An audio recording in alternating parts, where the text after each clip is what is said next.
ప్రపంచానికి తెలిసిన మర్డర్ కేసే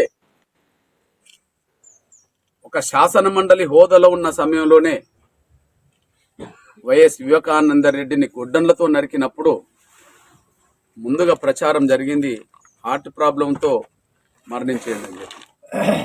అంటే ఒక శాసన మండలి ఒక మాజీ ముఖ్యమంత్రి తమ్ముడినే దారుణంగా హత్య చేసిన సంఘటనలోనే అది హత్య కాదు అని చెప్పి, అది గుండెపోటుతో మరణించండి అని చెప్పి ప్రచారం జరిగిందంటేనే కడప జిల్లాలో చాలా హత్యలు అది ఆత్మహత్యలుగానో ప్రమాదవశాత్తు జరిగిన మరణాలుగానో లేదా గుండెపోటుగానో చిత్రీకరించే ప్రయత్నాలు ఈ తెలుగు నేల మీద ఎక్కడన్నా ఎక్కువ జరుగుతున్నాయంటే కడప జిల్లాలోనే ఎక్కువ జరుగుతున్నాయి.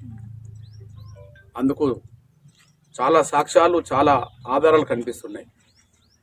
దీన్ని కూడా శ్రావణ్తో ఉండబడే ప్రేమ వ్యవహారాన్ని అడ్డం పెట్టుకొని మానుకోకపోతే చంపుతామని చెప్పి బెదిరించిన సందర్భాలు, శ్రావణ్ని కూడా అన్నదమ్ములు బెదిరించిన సందర్భాలు ఉన్నాయనే విషయం కూడా స్పష్టంగా రుజువు అవుతుంది. కాబట్టి ముమ్మాటికి శ్రావణి కుటుంబ సభ్యులే ఇంట్లో ప్రత్యక్షంగా బాధ్యులు. అయితే ఇవాళ హత్యలు చేసే వాళ్ళు నేరుగా ఆధారాలు కనిపించకుండా చేయడానికి కోసం కూడా ప్రయత్నాలు చేస్తున్నారు. పోలీస్ డిపార్ట్మెంటు బయట చెప్తున్న దాని ప్రకారంగా ఎవరైతే ఇక్కడ దిలీప్ చెప్తున్న వ్యక్తులు ఎవరైతున్నారో వాళ్ళు ఇక్కడ లేరని, వాళ్ళ లొకేషన్ బట్టి బయట జిల్లాలో ఉన్నారని చెప్పి వాళ్ళ లొకేషన్ దృష్టిలో పెట్టుకొని ఇది కేసు నుంచి వాళ్ళని తప్పించే ప్రయత్నాలు చేస్తుంటారు. మేము డిమాండ్ చేస్తున్నది ఏంటంటే వాళ్ళు ప్రత్యక్షంగా ఉన్నప్పుడు సెల్లు కూడా ఇంకో దగ్గర పెట్టవచ్చు, లేదా ప్రత్యక్షంగా వాళ్ళు లేకపోతే కిరాయి మర్డర్లు చేయించవచ్చు. ఏదేమైనా సరే వాళ్ళ సెల్ ఫోన్ లొకేషనే ఆధారం అవుతే సెల్ ఫోన్ ఎక్కడన్నా పెట్టవచ్చు, లొకేషన్ అక్కడ చూపెడుతుంది, కానీ మనుషులు ఇక్కడ ఉండవచ్చు. లేదా సెల్ ఫోన్ లొకేషన్ చూసిన కాడనే వాళ్ళు ఉన్నారనుకుంటే ముందస్తుగా ప్లాన్ చేసి వాళ్ళు అక్కడికి వెళ్ళి ఇక్కడ ప్రత్యక్షంగా ఎవరినన్నా పెట్టి చంపించవచ్చు. ఏదేమైనా శ్రావణి కుటుంబ సభ్యులే ఈ మర్డర్కు ప్రధాన కారకులు.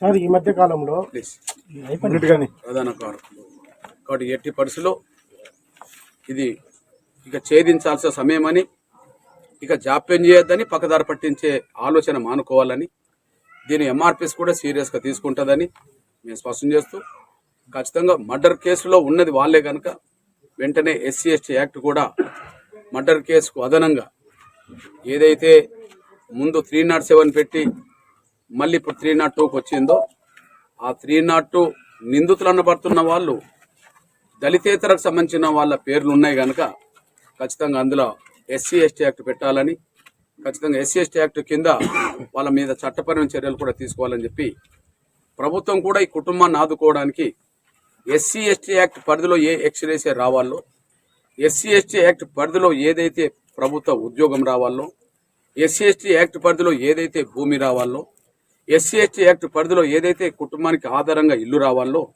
వాటన్నిటినీ SC/ST యాక్ట్ పెడితే తప్ప ఆ చట్ట పరిధిలో వీళ్ళకి అవకాశం రాదు కనుక ఖచ్చితంగా ఇది మర్డర్ కేసు 302 పడ్డది.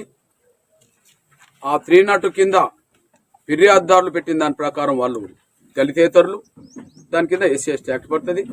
SC/ST యాక్ట్ దాని మీదనే చట్టపరమైన చర్యలు తీసుకోవడానికి, అదే సమయంలో ప్రభుత్వం చట్టపరంగా వీళ్ళని ఆదుకోవడానికి ఉపయోగపడుతుంది కనుక ఇక ఏమాత్రం ఆలస్యం చేయకుండా వాళ్ళని తక్షణమే అరెస్ట్ చేయాలని, చట్టపరంగా SC/ST యాక్ట్ నమోదు చేయాలని, అదే సమయంలో ఆ కుటుంబాన్ని అన్ని రకాలుగా ఉద్యోగం, భూమి, ఇల్లు, అదే సమయంలో ఎక్స్రేసే కూడా వెంటనే ఇచ్చి ఆ కుటుంబానికి ఆధారం ఉన్నబడే అతన్ని కోల్పోయారు కనుక వెంటనే వాళ్ళ కఠిన శిక్ష పడే విధంగా, అదే సమయంలో కుటుంబాన్ని ఆదుకునే విధంగా ప్రభుత్వం, పోలీస్ యంత్రాంగం ముందుకు రావాలని చెప్పి నేను డిమాండ్ చేస్తున్నా. రెండో విషయం, అక్కడ ఏదైతే ముత్తంవారిపల్లి ప్రతి ఒక్కరూ తప్పనిసరిగా యూట్యూబ్లోకి వెళ్ళి కడప వార్తను లైక్ చేయండి, సబ్స్క్రైబ్ చేయండి. ఇట్లు మీ జి రమణయ్య, ఎడిటర్, కడప వార్త.